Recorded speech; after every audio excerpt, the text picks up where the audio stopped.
Hello friends, आज हम start करने जा रहे हैं आरसीसी का एक इम्पोर्टेंट चैप्टर जिसका नाम है टॉर्जन। ठीक है, तो टॉर्जन हम देखेंगे। टॉर्जन में कौन कौन से टॉपिक आएंगे वो हम आगे देखेंगे, इसके हम न्यूमेरिकल्स भी करेंगे।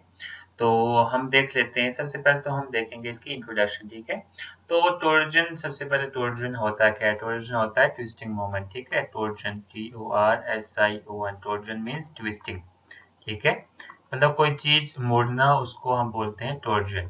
ठीक है, यहाँ पे अगर हम एग्जांपल ले लें, यहाँ पे कोई रॉड हमारे पास है। अगर हम इसको कोई ऐसी मूवमेंट दें इस तरीके की, ठीक है, तो ये क्या करेगा? ट्विस्ट करेगा। ठीक है, तो उसको ही हम टॉर्जन बोलते हैं। Torsion produced in beam is classified as, जो टॉर्जन बीम में प्रोड्यूस होता है उसको हमने क्लासिफाई किया है दो टाइप में। फर्स्ट हमारे पास है प्राइमरी टॉर्जन और इक्विलिब्रियम टॉर्जन। ठीक है, तो फर्स्ट को हम कहते हैं प्राइमरी टॉर्जन, या फिर इसको ही हम इक्विलिब्रियम टॉर्जन भी कहते हैं। देन सेकंड हमारे पास है सेकेंडरी टॉर्जन।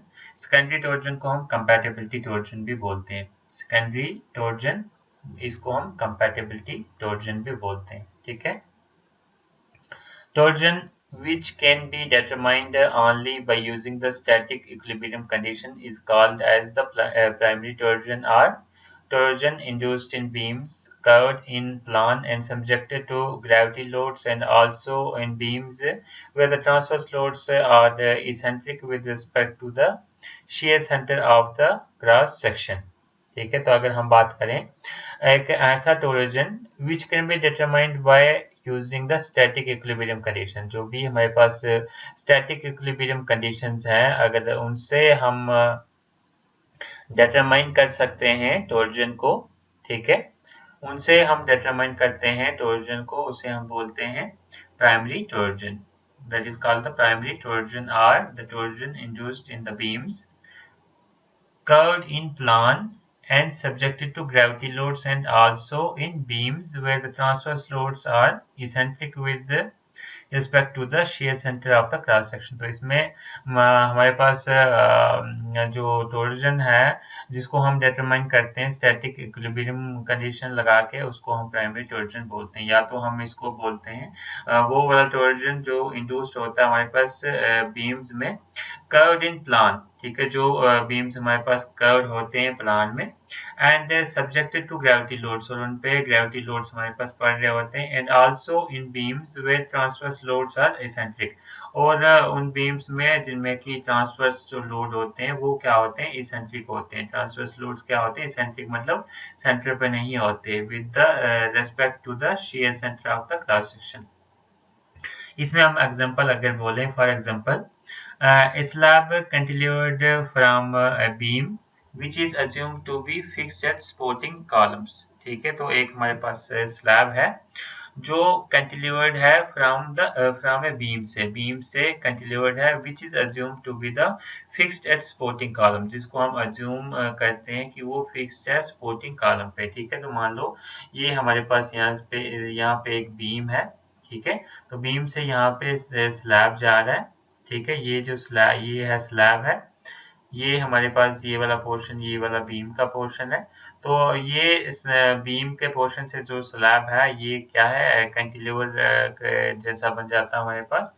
ठीक है, और जैसे ही हमने इसको कॉलम पे रख लिया, यहाँ पे भी कॉलम है, यहाँ पे भी कॉलम है, इस कॉलम पे रखा, तो ये हमारे पास बन जाता है एक फिक्स्ड सपोर्टिंग। ठीक है, which is assumed to be fixed, इसको हम assume करते हैं फिक्स एट सपोर्टिंग कॉलम्स। ठीक है, सपोर्टिंग कॉलम्स पे अगर इसको हम रखेंगे तो इसको हम फिक्स मान लेते हैं। ठीक है, नेक्स्ट है इसमें slab load W indicates a torsional moment of WX in beam, or a small beam BC is cantilevered from beam B1. Beam B1 is considered fixed at the columns, hence a negative moment of beam BC will be the torsional moment of the beam B1। ठीक है, तो यहाँ पे diagrams हमारे पास दी हैं, इसके basis पे ही हमने यहाँ पे देखना है। स्लैब लोड W, ठीक है, स्लैब जो है इसका लोड जो है W है। ठीक है, slab load W indicates a torsional moment. ठीक है, ये W क्या इंडिकेट कर रहा है? टॉर्जनल मोमेंट, मतलब ट्विस्टिंग मोमेंट इसमें इंडिकेट कर रहा है, क्योंकि जो ये है ये इसके सेंटर पे नहीं लग रहा, मतलब इसको ये लोड क्या करवा रहा है? इसको ट्विस्ट करवा रहा है। ठीक है, ठीक है। Torsional moment of WX in the beam, ठीक है, टॉर्जनल मोमेंट जो हमारे पास लग रही है WX, ठीक है, बीम में, और ए स्मॉल बीम BCR, या फिर हम बात करें स्मॉल बीम BC की, is cantilevered from the B1 से cantilevered है, beam B1 is considered fixed at the columns, had negative moment of beam BC will be the torsional moment of beam B1, ठीक है। तो ये हम यहाँ पे देखें, ये हमारे पास है cantilever slab of L beam का कैंटिलीवर स्लैब है ये, इसका हमने बनाया है। ये यहाँ से टॉर्जनल रिएक्शन हमारे पास लग रही है, और ये जो है ये हमारे पास कॉलम है, ठीक है, ये हमारे पास क्या है, ये है कॉलम हमारे पास, और ये लग रही है इस पर टॉर्जनल रिएक्शन, ठीक है, ये ऐसे, ठीक है, और ये W इस पे जो लग रहा है लोड लग रहा है, ठीक है। तो ये हमारे पास है cantilever BC supported on B1, ठीक है, B1 पे सपोर्टेड है, ये बना दिया हमने, और ये आ गया हमारे पास सर्कुलर बीम का प्लान, ठीक है। तो ये जो सारी फिगर्स हैं ये हमारे पास है टॉर्जन इन स्ट्रक्चरल सिस्टम की, ठीक है। नेक्स्ट हमारे पास है सेकेंडरी टॉर्जन, ठीक है, प्राइमरी टॉर्जन के बारे में हमने देख लिया, अब हम देखेंगे सेकेंडरी टॉर्जन के बारे में, ठीक है। Secondary torsion is induced in A structural member bye rotation और ट्विस्ट, ठीक है, रोटेशन या फिर हम ट्विस्ट की वजह से हमारे पास ये इंड्यूस्ड होता है सेकेंडरी टॉर्जन, ठीक है, किसी भी मेंबर में सेकेंडरी टॉर्जन कब इंड्यूस्ड होता है, ट्विस्ट की वजह से, रोटेशन या फिर ट्विस्ट की वजह से, applied at one or more points along the length, मतलब पूरी लेंथ पे किसी भी, या मान लो एक पॉइंट पे हम ट्विस्ट करें या फिर ज्यादा पॉइंट पे करें, तो वो है through interconnected members instead of by directly applied load, ठीक है। तो इंटरकनेक्टेड मेंबर के थ्रू ये रोटेशन या ट्विस्ट इसमें अप्लाई होती है, ठीक है, instead of directly applied load, जो डायरेक्टली लोड अप्लाई होते हैं उसके को छोड़ के इसमें क्या होते हैं, इंटरकनेक्टेड मेंबर्स होते हैं, जिसकी वजह से ट्विस्टिंग होती है, ठीक है। Twisting moment induced in this case is proportional to the torsional stiffness of the member, तो जो भी इसमें twisting moment होती है, ठीक है, जो भी इसमें जो twisting moment होती है वो किसके प्रोपोर्शनल होती है, जो ट्विस्टिंग मोमेंट इंड्यूस होती है वो होती है हमारे पास proportional to the torsional stiffness के प्रोपोर्शनल होती है, ठीक है। नेक्स्ट इसमें जो पॉइंट है, these moments are generally statically indeterminate and their value is obtained using compatibility equation, ठीक है। तो जो इसकी जो मोमेंट्स होती हैं, जो मोमेंट जो होती है ट्विस्टिंग मोमेंट, वो स्टैटिकली इंडिटर्मिनेट होती है, स्टैटिकली इंडिटर्मिनेट है तो इसका मतलब हो गया कि उसको हम जो भी इक्विलिब्रियम इक्वेशंस है उससे सॉल्व नहीं कर सकते, तो इसको सॉल्व करने के लिए हम यूज करते हैं कंपैटिबिलिटी इक्वेशंस, ठीक है। तो कंपैटिबिलिटी क्या इक्वेशन क्या है वो हम बाद में देखेंगे।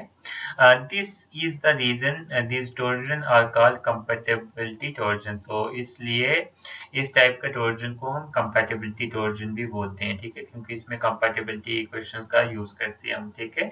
तो ये हमारे पास एक स्ट्रक्चर है जिसमें हमारे पास कंपैटिबिलिटी टॉर्जन यहाँ पे लग रहा है, ये इस साइड कंपैटिबिलिटी टॉर्जन, ये क्या है, कंपैटिबिलिटी टॉर्जन, ठीक है। तो ये यहाँ पे क्या है, ये कोई लोड लग रहा है इस पे, ये यहाँ पे भी लोड लग रहा है और यहाँ पे भी इस पे लोड लग रहा है, ठीक है। तो ये खाली दिखाया हुआ कंपैटिबिलिटी टॉर्जन।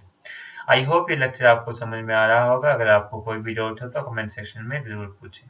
नेक्स्ट पॉइंट इसमें हमारे पास है, as per the IS code where torsion can be eliminated by releasing redundant restraints, no specific design of torsion is necessary provided torsional stiffness is neglected in the calculation of the internal forces, ठीक है।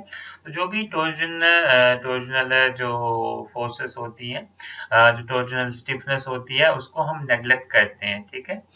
Necessary provided torsional stiffness is neglected in the calculation of the internal forces. तो हम बात करें as per the IS code के according, अगर हम देखें जहाँ पर टॉर्जन एलिमिनेट हो सकती है, ठीक है, where the torsion can be eliminated by releasing redundants, तो जो भी टॉर्जन है उसको हम एलिमिनेट कर सकते हैं, ठीक है, उसको हम टॉर्जन को खत्म कर सकते हैं, कैसे, bye releasing the रिडंडेंट्स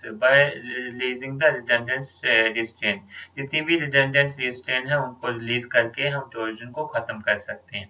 no specific design of torsion is necessary provided torsional stiffness is neglected. ठीक है, तो इसमें हमारे पास अगर हमने रिडंडेंट रिस्ट्रेन जो है रिलीज कर ली तो हमारे पास स्पेसिफिक जो डिजाइन है टॉर्जन के लिए तो उसकी कोई जरूरत नहीं पड़ेगी, क्योंकि रिडंडेंट हमने रिलीज कर दिए और हमारे पास जो टॉर्जनल स्टिफनेस है वो भी नेग्लेक्ट हो जाएगी, वो भी खत्म हो जाएगी, वो भी नहीं रहेगी हमारे कैलकुलेशन ऑफ इंटरनल फोर्सेस में। ठीक है, नेक्स्ट अगर हम पॉइंट की बात करें, the maximum torsional shear stress occurs at the middle of the wider face and has a value given by t max equal to t by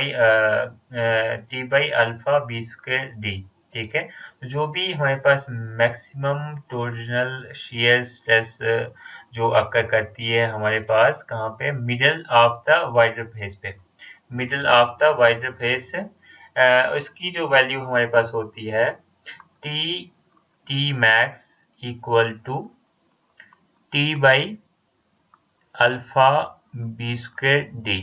ठीक है, तो ये हमारे पास फार्मूला है किसका, मैक्सिमम टॉर्जनल शियर स्ट्रेस निकालने का, मैक्सिमम टॉर्जनल शियर स्ट्रेस निकालने का फार्मूला है।